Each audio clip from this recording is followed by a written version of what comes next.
오늘은 감사 두 번째 시간, 우리가 놓친 감사의 제목, 이런 제목으로 여러분들과 함께 말씀 나누겠습니다. 언니와 동생이 주일날 아침에 어린이 예배를 드리기 위해서 교회에 갑니다. 아이들이 문 앞을 나서려고 하는데 아빠가 500원짜리 동전을 각각 하나씩 주시면서 이거 교회 가서 헌금해라 그렇게 얘기하셨어요. 그리고는 아빠가 언니에게 500원짜리 동전 하나를 더 주시면서 예배가 끝나거든 올 때 과자를 사서 동생하고 같이 나눠 먹어라 이렇게 얘기하셨어요. 아이들이 기분이 좋아서 집을 나섰습니다. 교회를 가는데 뛰어가다가 그만 언니가 넘어지고 말았어요. 손에 딱 쥐고 있던 500원짜리 동전 2개를 놓친 거예요. 그럼 다행히 하나는 바로 앞에 떨어져서 찾을 수 있었는데 다른 하나는 굴러가다가 하수구에 빠지고 말았어요. 여러분, 하수구에 빠진 그 동전 하나 찾을 수 없지 않습니까? 이걸 보고 뒤에 있던 동생이 울기 시작했어요. 그런데 넘어졌던 언니는 동전 하나를 잃었는데도 아무 일 없다는 듯이 태연하게 그 자리에서 일어납니다. 여러분, 왜 그랬을까요? 동생은 그 500원짜리 동전, 하수구에 빠진 동전을 보자마자 이렇게 생각했어요. 예배 끝나고 과자 사 먹을 돈 500원을 잃어버렸다고 생각합니다. 그래서 울기 시작한 거거든요.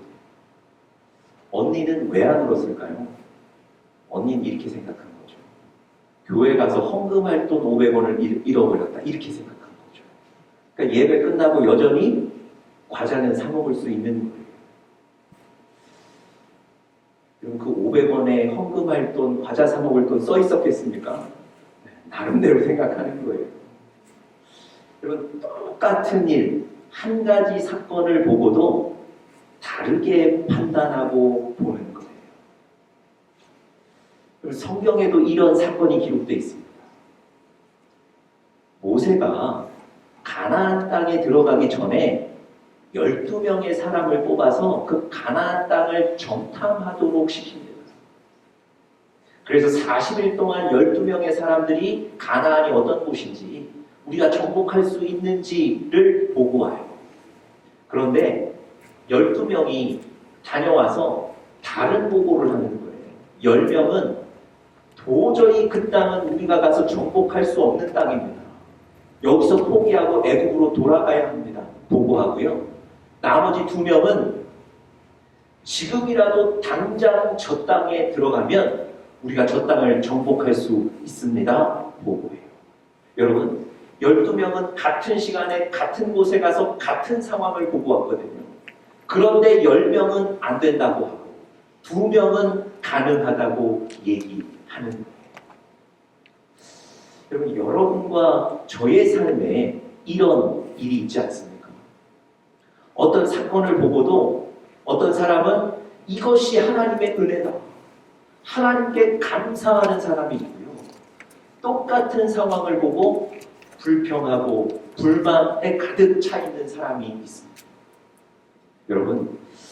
여러분은 어느 쪽에 서 계십니까? 여러분 어느 편에 서 계십니까? 여러분, 믿음의 눈을 여셔서 감사를 찾아내시기를 바랍니다. 어떤 일을 보고 불평할 일을 찾기는 너무 쉬워요. 감사를 찾기는 어렵다는 겁니다.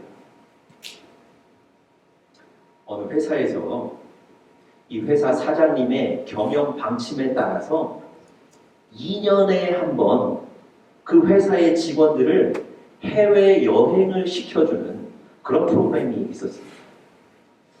몇 년 그렇게 진행하고 난 뒤에 이제는 조금 더 확장해서 그 회사 사장님이 그 직원들의 가족들도 함께 2년에 한 번 해외 여행을 갈 수 있도록 배려했습니다. 물론 비용은 회사에서 부담하는 겁니다. 여러분, 어느 회사에서 이런 제도를 찾아볼 수 있겠습니까? 어느 회사에서 이런 혜택이 있겠습니까? 야, 내가 이런 회사에 들어간 것, 내가 이런 경영자를 만난 것, 우리 가족들이 함께 해외여행을 할 수 있는 것, 이거 정말 좋은 일이고 감사할 일 아닙니까?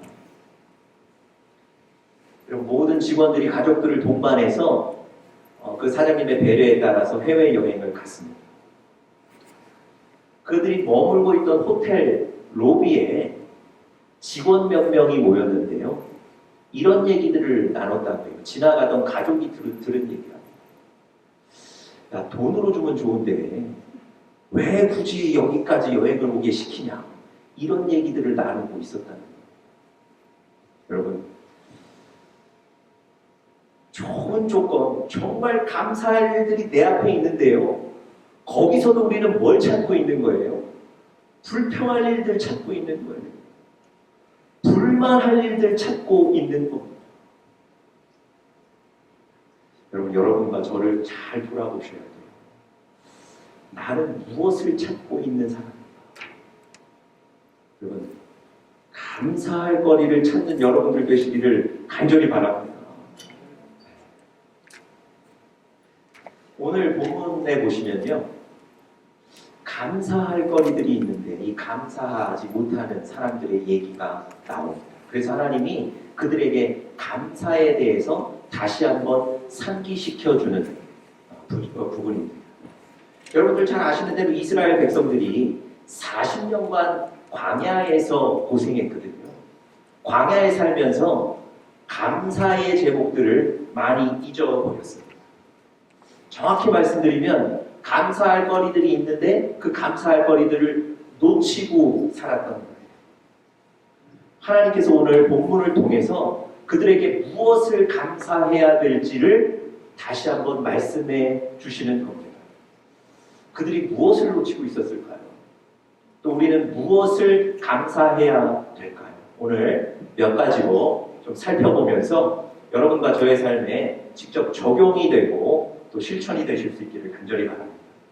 첫 번째로요, 하나님이 내 삶에 관심을 갖고 계시다는 것, 그것을 감사해야 합니다. 하나님이 내 삶에 관심을 갖고 계시다는 것, 그것이 바로 우리가 놓치고 있는 감사할 것입니다. 집안의 형편이 어려워서 학교에 도시락을 늘 싸가지 못하던 아이가 있었습니다. 어느 날 선생님이 그 아이를 교무실로 부르셔서, 아이들이 없는 거, 친구들이 없는 거, 교무실로 따로 부르셔서 아무 얘기하지 않고 그 아이에게 도시락을 내미셨어요. 그리고 그 아이 얼굴에, 눈에 눈물이 가득합니다. 그 눈물의 의미는 물론 감사함이겠죠. 근데 조금 더 구체적으로 말하면 어떤 감사입니까? 선생님이, 저 많은 아이들 훈육하시는 선생님이 내 사정을 알고 있다는 것, 나에게 관심이 있다는 것, 그것이 감사했던 겁니다. 여러분, 선생님이 주시는 그 관심도 이렇게 감사할 거예요. 온 세상을 창조하신 전능하신 하나님이 여러분 개인의 삶에 깊이 관심을 가지고 계시다면 얼마나 감격하고 감사해야 될 일이겠습니까? 오늘 본문 1절에 보시면요, 하나님께서 여러분과 제 삶에 관심을 가지고 계시다는 사실을 우리가 분명히 확인할 수 있습니다. 중간에 보시는 이런 구절이 있죠. 너희가 살고 번성하게 될 것이다. 하나님은 이스라엘 백성들이 살고 번성하게 되는데 관심이 있으신 거예요. 이스라엘 백성들이 잘 살고 번성하도록 하기 위해서 적절한 방법을 제시해 주시는 게 바로 오늘 본문입니다. 하나님은 그저 벌 주시고 판단하시고 이런 분이 아니세요. 여러분 개인의 삶에 관심을 갖고 계시는 거예요. 그래서 하나님은 여러분과 제가 잘 사는데 관심이 있으세요. 여러분과 제가 안전하게 사는 것, 여러분과 제가 가치 있게 사는 것, 여러분과 제가 행복하게 사는 것, 여러분과 제가 포기하지 않고 사는 것, 이런 일에 하나님이 관심을 갖고 계신 겁니다. 어느 목사님이 주일날 예배를 다 마치고 저 문 앞에 나가서 예배 마치고 나오는 성도들과 이렇게 인사를 하고 계신데요. 처음 보는 젊은 여성 한 분이 저 문 앞에 서서 계속 울고 있더라고요. 그래서 이제 그 여성이 면담도 신청하고 해서 목사님과 사모님이 그 젊은 여성과 함께 사무실에 마주 앉았어요. 자세히 보니까 곧 출산할 날이 임박한 것 같아요. 여인의 배가 많이 불러 있었습니다. 이 여인이 자기의 사정을 얘기하는데 이렇게 얘기해요. 자기의 남편 될 사람이 이제 한국에서 오기로 했다는 겁니다. 그리고 자기를 먼저 좋은 환경에 가서 출산하고 아이를 키우도록 미국에 먼저 보냈다는 거예요. 그래서 자기는 그 말을 믿고 왔는데 알고 보니 남편 될 사람이 이미 가정을 이루고 있었던 사람이라는 거예요. 그걸 뒤늦게 미국 온 뒤에 알았던 거예요. 여러분, 이 여인이 그 사실을 알고 충격에 빠진 거예요. 말하자면 그 남성이 자기의 어려움들 다 덮기 위해서 이 여인을 미국으로 보낸 거예요. 여러분, 얼마나 악한 사람입니까? 여러분, 미국에 홀로 와 있던 이 젊은 여성이 그 사실을 알고 충격을 받고 죽어야 되겠다 이렇게 생각한 거예요. 그리고 그날 아침 차를 운전해 나왔습니다. 텍사스에 있는 어느 큰 호수에 가서 그냥 죽어야 되겠다 이런 생각을 갖고 운전해서 나왔다는 거예요. 운전하고 가는 길에 길가에 크게 교회 간판이 보이더라고요. 그래서 자기도 모르게 그냥 그 교회 간판을 보고 주일날 교회에 들어간 거예요. 그리고 그 예배 시간에 저 자리에 앉은 거예요. 그런데 목사님이 그날 이런 설교를 하셨어요. 죽으면 안 됩니다. 열심히 살아야 합니다. 목사님이 어느 시리즈 설교를 하셨는데 그날 설교의 주제가 그거였어요. 여러분, 이 여인이 그 설교를 듣고 그날 내가 살아야 되겠다고 다시 결심한 거예요. 그리고 목사님을 만나 그 얘기를 나눈 겁니다. 여러분, 하나님은 이 한 여인의 삶에 관심을 가지시는 거예요. 이 한 여인이 삶을 포기하지 않고 잘 살기를 원하시는 거예요. 그럼 우리는 흔히 작은 피조물인 나를 하나님이 어떻게 아시며 어떻게 기억하시며 어떻게 관심을 가지실까 이렇게 의심하는 때가 많습니다. 그 수많은 피조물들 중에 나를 아실까? 아니, 아신다고 해도 많은 일들을 이루셔야 되는데 내 작은 삶까지 관심을 가지실 수 있을까? 이렇게 생각할 때가 많습니다. 그래서 예배는 드리지만 일상의 삶에서는 하나님께 묻거나 하나님께 도움을 구하거나 하나님의 음성을 듣거나 그렇게 살지는 않습니다. 여러분, 정말 그럴까요? 나의 상처받은 마음을 하나님이 모르실까요? 경제적으로 어려운 현실을 모르실까요? 사업이나 또 어떤 연구가 막혀있는 그래서 답답한 내 마음을 모르실까요? 아니요, 그렇지 않습니다. 하나님은 여러분과 저를 아세요. 뿐만 아니라 우리의 그 작은 문제들에 관심을 갖고 계십니다. 하나님은 여러분과 제가 살기를 원하세요. 번성하기를 원하시는 줄 믿습니다. 요한복음 1장에 보시면요, 나다나엘이라는 사람의 얘기가 나옵니다. 어려서부터 이 사람에게는 친한 친구가 있었는데요, 빌립이라는 친한 친구가 있었습니다. 두 사람 다 구약에서 예언했던 메시아를 기다리는 믿음이 있었어요. 그런데 이 빌립이 바닷가에서 일을 하다가 예수님을 만난 거예요. 나사렛에서 자란 그 예수님을 만난 거예요. 너무 기뻤습니다. 이 빌립이 혼자만 그 사실을 알고 있지 않고 친한 친구 나다나엘에게 뛰어갔어요. 그래서 그 나다나엘에게 우리가 기다리던 그 예수가 바로 저기 있다, 만나러 가자, 이렇게 얘기를 합니다.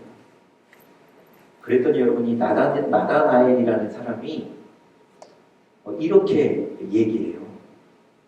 나사렛에서 무슨 선한 것이 나겠느냐. 여러분, 예수님이 나사렛에서 자라셨거든요. 나사렛 출신 아닙니까? 저 사람은 예수가 아니라는 거예요. 우리가 기다리던 그 하나님의 아들이 아니라는 거예요. 그렇게 시큰둥한 반응을 보입니다. 그런데 빌립이 그럼에도 불구하고 이 친한 친구 나다나엘을 아니 가서 꼭 한번 만나보자. 그리고는 그 나다나엘을 끌고 가죠. 멀리서 나다나엘이 예수님께 다가오는 걸 보십니다. 예수님이 그 나다나엘에게 이렇게 말씀하세요. 야, 이 사람은 참으로 이스라엘 사람이다. 이 사람 안에는 간사한 것이 없다. 이렇게 말씀하세요. 여러분, 나다나엘이 깜짝 놀래요. 예수님이 지금 자기에 대해서, 처음 보는 자기에 대해서 말씀하시고 설명하시는 거예요. 나다나엘이 예수님께 묻습니다. 저를 아십니까? 아니, 언제 저를 보셨다고 저에 대해서 지금 그런 얘기들을 하실 수 있습니까? 예수님이 이렇게 대답하세요. 빌립이 너를 부르기 전에 네가 무화과 나무 아래 있을 때 이미 내가 너를 보았다. 여러분, 이 이스라엘의 그 관습상 이 무화과 나무 아래 있었다는 얘기는 무슨 얘기냐면 성경을 읽고 보고 묵상했다는 얘기입니다. 일반적으로 무화과의 그 시원한 그늘 아래서 그 유대인들이 성경 하나님의 말씀을 읽고 묵상했다는 거예요. 그래서 예수님이 지금 이 나다나엘에게 네가 무화과 나무 아래 있을 때 내가 너를 보았다는 얘기는 네가 영적으로 갈망하며 오실 메시아를 구하고 있던 그 영적인 간절함을 내가 보고 알고 있다는 얘기예요. 여러분, 아니 예수님이 여기 있다 그랬을 때 나사렛에서 무슨 선한 것이 날 수 있겠냐고 시큰둥한 반응을 보였던 그 나다나엘, 예수님은 그의 삶에도 깊이 관심을 가지셨던 거예요. 그래서 그를 보시고 그를 부르셨던 겁니다. 나다나엘이 그 예수님의 말씀을 듣고 이분이 하나님의 아들이심을 인정하고 감격하는 겁니다.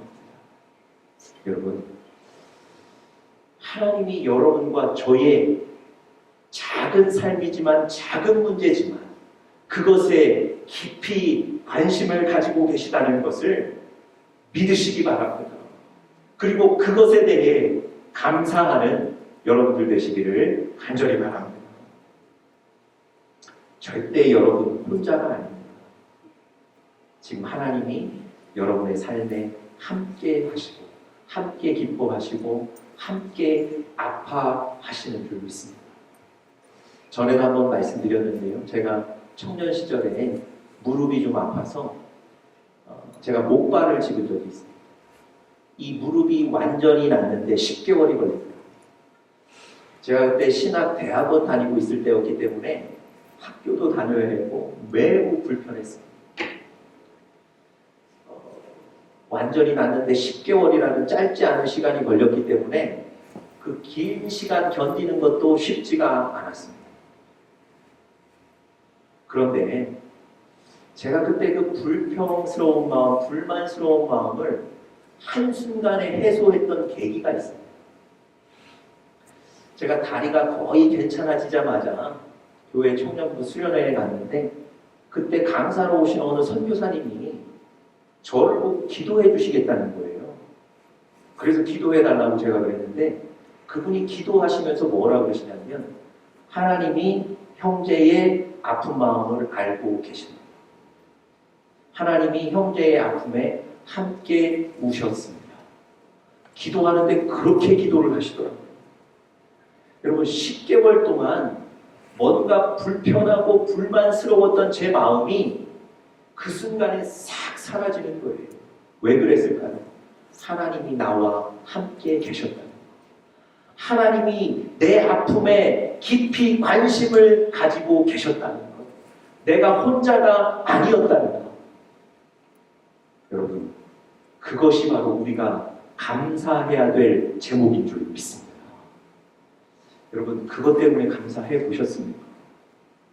이스라엘 백성들도 이걸 놓치고 있는 거예요.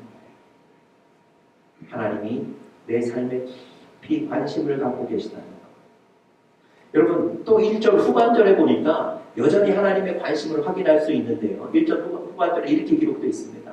너희 열조에게 맹세하신 땅에 들어가서 그것을 얻으리라. 그것을 차지하리라. 하나님이 이렇게 말씀하세요. 여러분, 이스라엘 백성들이 40년 동안 광야에서 고생하면서도 사실은 그 고생을 참을 수 있었던 소망 한 가지가 있었습니다. 그것이 뭐였죠? 이제 곧 가나안에 들어간다는 것. 가나안 땅에 들어가기만 하면 우리 가족들이 다 행복하게 살 수 있다는 것. 이거 하나 때문에 고통을 참는 거예요. 여러분, 하나님이요, 그저 잘했는지 못했는지 책망만 하시고 벌만 주시는 분이 아니라 오늘 말씀에서 얘기하듯이 이스라엘 백성들이 가졌던 그 가나안 땅의 소망을 하나님도 생각하고 계신 거예요. 그래서 너희가 그 땅에 들어가게 되고 그 땅을 차지하게 될 것이다. 이렇게 말씀하시는 거예요. 하나님이 여러분과 저의 삶에 깊이 관심을 가지고 계시다는 것, 이것을 이번 한 주 감사하시기를 바랍니다. 두 번째로요, 이스라엘 백성들이 잊었던 감사, 또 우리가 해야 될 두 번째 감사는 나를 광야로 인도하신 것을 감사해야 합니다. 우리를 나를 광야로 인도하신 것, 그것을 감사해야 합니다. 이스라엘 백성들이 애굽에서 나와서 사실 가나안 땅에 들어가려고 했는데요. 지리적으로 살펴보시면 애굽을 나와서 가나안에 들어가는 것은 2주 정도면 충분한 거리랍니다. 걸어서 2주 정도면 충분한 거리라는 거예요. 그런데 광야에 얼마나 있었죠? 40년을 있었다는 거예요. 왜 이런 일이 벌어졌을까요? 혹시 뭐 길을 잘못 들어서 이런 일이 생겼습니까? 그렇지 않아요. 여러분, 오늘 2절에 보니까 하나님이 의도를 가지고 그렇게 만드신 거예요. 자, 2절 초반 제가 한번 읽어보겠습니다. 너의 하나님 여호와께서 이 40년 동안에 너로 광야의 길을 걷게 하신 것을 기억하라. 여러분, 이스라엘 백성들이 40년간 광야에 있었던 건 누구의 계획입니까? 하나님의 계획이에요. 여러분, 하나님이 왜 2주면 편안하게 갈 수 있는 그 거리를 보내지 않으시고 40년간 광야에서 어려운 시간을 보내도록 만드셨을까요? 여러분, 2절 중반에 보니까 그 이유도 나와 있습니다. 이는 너를 뭐 하시기를 원하신다고요? 낮추시기를 원하신다. 아니, 도대체 하나님이 이스라엘 백성들의 어떤 부분을 낮추기를 원하신다는 얘기일까요? 여러분, 이스라엘 백성들이 왜 광야에서 40년을 있었는지, 하나님이 왜 그들을 광야로 40년을 인도하셨는지 이유를 살펴보면 이 낮춤에 대한 이야기가 좀 더 이해하기 쉽습니다. 여러분, 제가 앞서 말씀드렸는데요, 12명의 정탐꾼이 있었다고 했어요. 그 정탐꾼들이 가나안 땅에 갔다 와서 10명이 우리는 도저히 저 땅을 정복할 수 없다 얘기했죠. 그 보고를 들은 수많은 이스라엘 백성들도 같이 그 얘기에 동조해서 우리를 지금까지 여기에 오게 한 하나님을 원망하는 거예요. 저기 들어갈 수도 없는데 왜 여기까지 데리고 왔냐고 하나님을 원망하기 시작하는 거예요. 그때 하나님이 이 이스라엘 백성들에게 특별한 훈련이 필요하다고 생각하신 거예요. 이대로 가나안 땅에 들어갔다가는 금세 멸망할 거라는 걸 하나님이 아셨던 거예요. 그래서 하나님이 이렇게 계산하셨어요. 정탐꾼이 가나안 땅에 간 40일, 하루를 1년으로 계산해서 40일을 40년으로 보시고 광야에서 40년간을 머물게 하셨던 거예요. 여러분, 이스라엘 백성들은 어떤 사람이었습니까? 하나님을 바라보지 못하고 자기의 처지와 자기의 상황만 바라보던 사람들이에요. 어려울 때 하나님께 도움을 구하지 못하는, 겸손하지 못한 사람들이었어요. 자기 자신에게만 눈이 집중되어 있는 교만한 사람이었단 말입니다. 하나님이 무엇을 낮추기를 원하셨을까요? 이 교만을 낮추기를 원하셨던 거예요. 하나님을 바라보고 하나님께 도움을 구하고 하나님께 신뢰하는 그런 백성들을 만드시기 위해서 하나님은 이스라엘 백성들을 40년 광야로 인도하셨던 것입니다. 여러분, 광야의 생활이 불편하기는 했겠지만 그 광야의 생활을 통해서 겸손을 배우고 낮아질 때 이들은 평생 승리하게 되는 겁니다. 하나님이 그 평생의 승리를 주시기 위해서 이들을 광야로 인도하셨던 겁니다. 여러분, 우리 사람은, 인간은 동물들과 달라서 예의도 있고요, 상식도 있고, 그래서 여러분, 고상하게 잘 살 수 있다고 우리가 우리 자신을 그렇게 후하게 평가할 때가 많습니다. 감사할 일이 생기면 정말 깊이 감사하고 그 감사를 떠나지 않고 잊지 않을 것이다, 이런 인격적인 삶을 잘 살 수 있을 거라고 생각하는데, 죄송한데 우리가 그런 존재들이 아닙니다. 여러분, 하나님께서 이스라엘이 다른 나라들과 싸울 때, 전쟁할 때 하나님께서 그 이스라엘 왕에게 승리를 주셨어요. 누가 봐도 불리한 조건에서 승리를 했거든요. 그래서 하나님의 도우심을 부인할 수가 없어요. 그런데 하나님이 주신 그 놀라운 승리를 만끽하고 돌아온 이스라엘 왕이 돌아오자마자 제일 먼저 하는 일이 뭐였는지 아십니까? 우상을 세워놓고 우상을 숭배하는 일을 했어요. 자기와 싸우던 그 상대방 적국의 우상이 눈에 보기에 괜찮았던 거예요. 그래서 그거 들고 와서 전쟁에서 이기자마자 그거 세워놓고 절하는 거예요. 여러분, 생각해 보세요. 하나님이 내가 질 수밖에 없는 전쟁에서 승리를 주셨는데, 아니 그렇다면 내 모든 걸 들여서 감사의 예배를 드리지 않겠습니까? 근데 사람이 안 그렇다는 거예요. 우상 딱 세워놓고 그 우상 섬기기 시작한다니까요. 죄송한데 그게 우리의 연약함입니다. 여러분, 예수님께서 10명의 문둥병자들을 치료해 주셨어요. 여러분, 그 사람들이 문둥병 치료받지 못했으면 평생을 사회와 격리돼서 가족도 못 만나고 사는 거예요.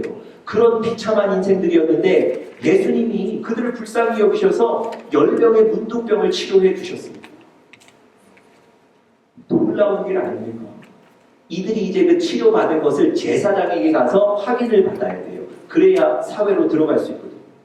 여러분, 제사장에게 달려가서 자기의 그 문둥병이 나은 것을 다 확인받습니다. 그리고는 나를 낫게 해주신 그 예수님께 돌아온 사람이 몇 명이나 됐을까요? 한 명. 나머지 9명은 이미 가족들 만나러 가고 없는 거예요. 예수님이 그 예수님 앞에 온 한 명에게 뭐라고 물으셨습니까? 나머지 9명은 어디 있냐고 물으셨어요. 여러분, 이 성경의 이 얘기가 사실은 우리의 연약한 모습을 적나라하게 보여줍니다. 매우 인격적으로 고상하게 우리가 잘 살 수 있을 것 같은데요. 감사를 잊어버려요. 그리고 그 감사의 근원 하나님을 금세 떠나버린다니까요. 여러분, 이 광야의 40년이 아니었으면 이스라엘 백성들은 가나안 땅 들어가도 살지 못할 거예요. 여러분, 하나님이 여러분과 저를 우리 인생의 광야로 이끄신 것을 느끼실 때가 있죠. 야, 이 길이 아닌데, 야, 왜 이렇게 어려운 삶이지? 여러분, 그 광야로 나를 인도하신 것에 대해 감사하는 여러분들 되시기를 간절히 바랍니다. 그 광야를 통해 여러분이 하나님 바라보게 되는 거예요. 그 광야 통해 하나님 붙잡게 되는 거예요. 여러분, 인생의 승리가 거기에 달려 있습니다. 자, 마지막으로요.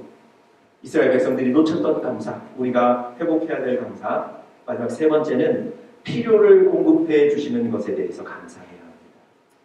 필요를 공급해 주시는 것을 감사해야 합니다.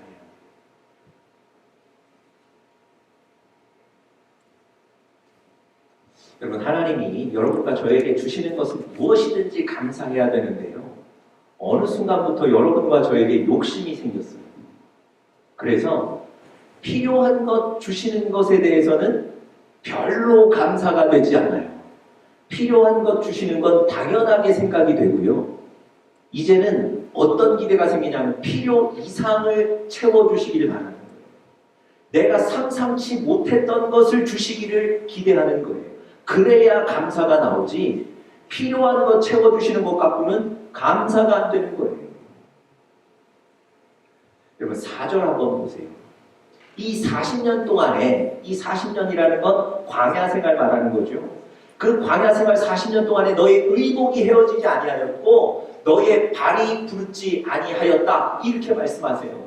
여러분, 이스라엘 백성들이 40년 광야에 살면서 가장 필요했던 게 뭘까요? 좋은 집이 필요했을까요? 그렇지 않습니다. 광야는 지금 가나안에 가는 과정이기 때문에 정착해서 사는 게 아니에요.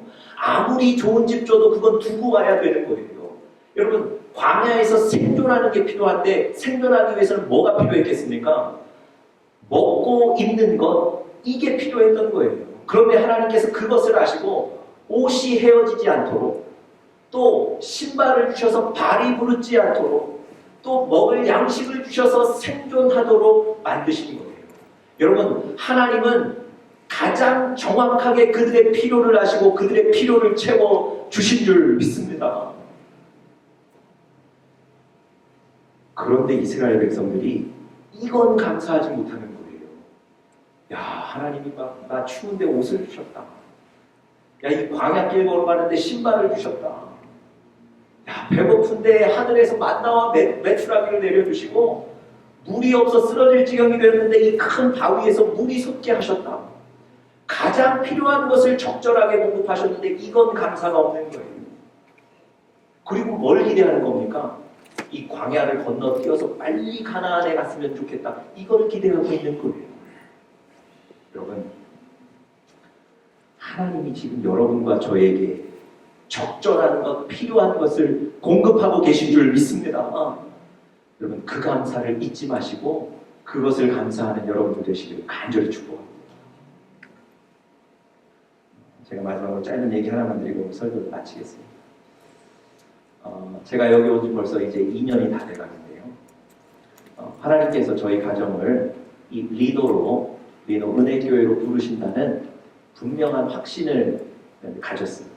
그리고는 이제 이곳으로 올 준비를 해야 되는데, 여러분, 그 동부에서 이 그 서부로 올래니까 여러 가지가 복잡한 일이 많았습니다.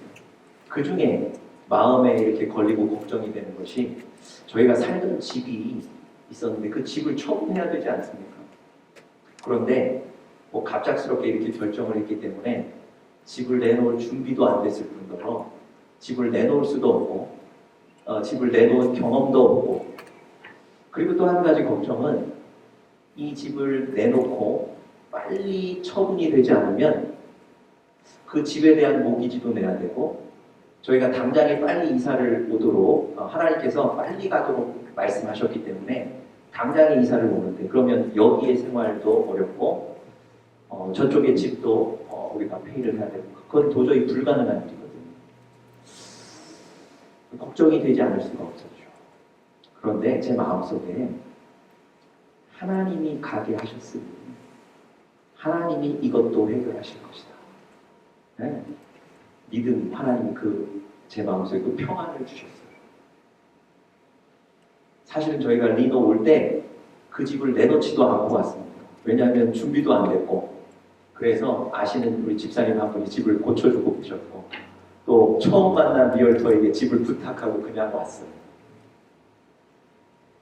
그럼 그 집을 저희가 아마 여기 와서 내놓고 막 이랬을 텐데, 내놓은 날부터 그 집을 사겠다는 사람들이 막 생겼어요. 여러분, 하나님은 여러분과 저의 필요를 아신다. 그리고 그 필요를 지금도 채우고 계십니다. 그 하나님을 신뢰하고 사십시오. 그 감사를 회복하시는 우리 사랑하는 영적인 가족들 되시기를 간절히 축복합니다. 우리 다 같이 기도하겠습니다.